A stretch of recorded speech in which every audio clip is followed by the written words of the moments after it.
Today about the Dune movie that came out last year, and yes, I'll be finally be reviewing it.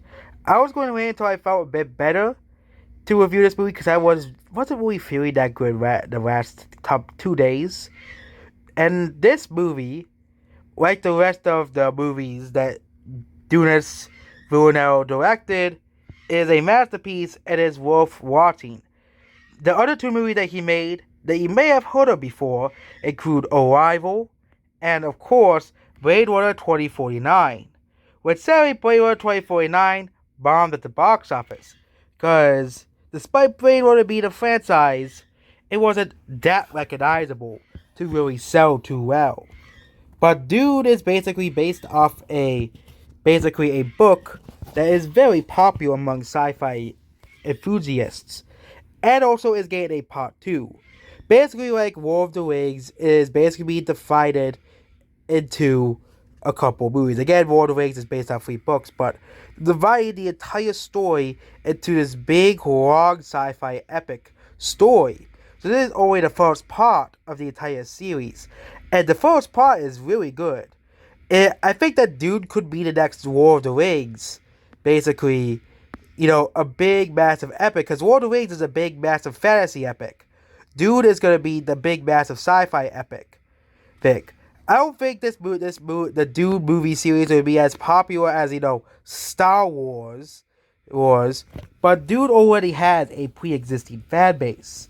And again, because this movie was also on HBO Max for free if you had HBO Max, a lot of people probably watched it on there, but a lot of people also watched it in the theaters, which it made around $400 million, rounding up to $400 million or $397 million, which in similar grosses is similar to the movie Arena Battle Angel, which came out 2 years ago, and still that doesn't have a sequel, and there's still no confirmed sequel, and Arena will unlikely ever have a sequel at this point.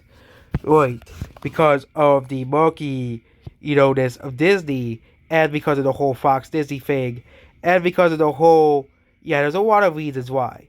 But unlike Arena, Dune is getting a part 2 in 2023. I bet at Dune Part 2 will probably be one of my more anticipated movies of 2023. Not 2022, because it's not coming out in 2022. It's basically the second part of the whole series. So, I'm not going to spoil the whole plot for you. So, yeah, if you want that spoiled, there are tons of spoiler reviews online.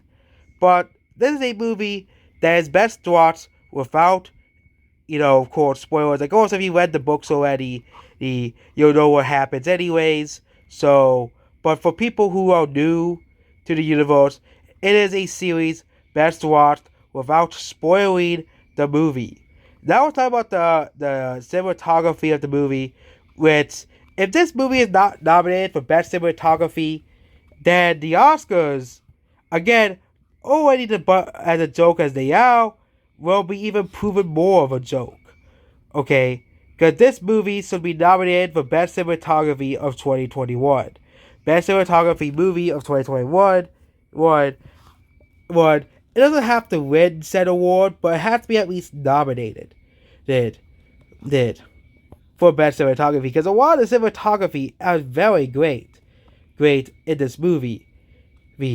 And a lot of shots in this movie are very beautiful and just gorgeous looking. It's just and the thing is, this movie has a smaller budget than a movie like Black Widow. Black Widow actually has a higher budget than this movie. At $200 million, even though Black Widow is well, and you'd think that this movie would cost more than Black Widow, but it does not. And No Time to Die Again, James Bond movies have always been expensive, so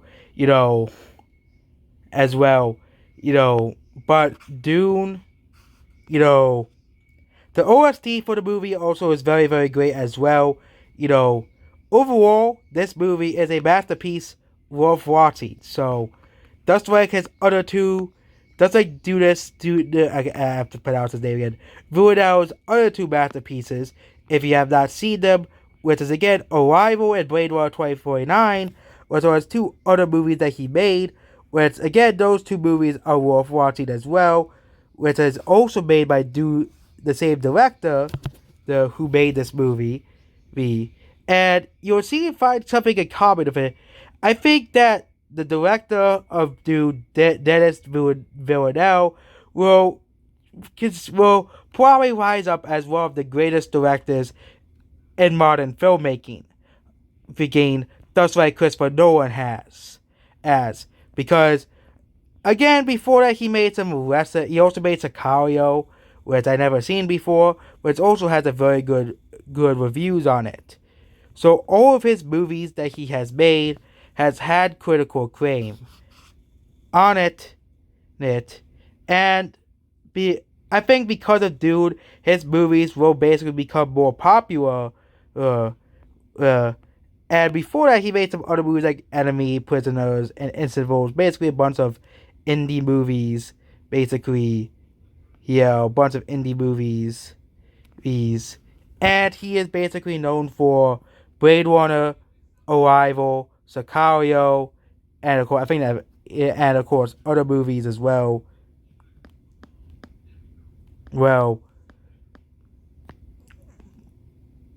and he has made movies for a while before Sicario, Prisoners, Enemies, and Intervals, but they weren't really popular. And now we're also getting this is his newest movies, Dude Part 2, and all of that. So, yep, that's basically it about this video. Goodbye.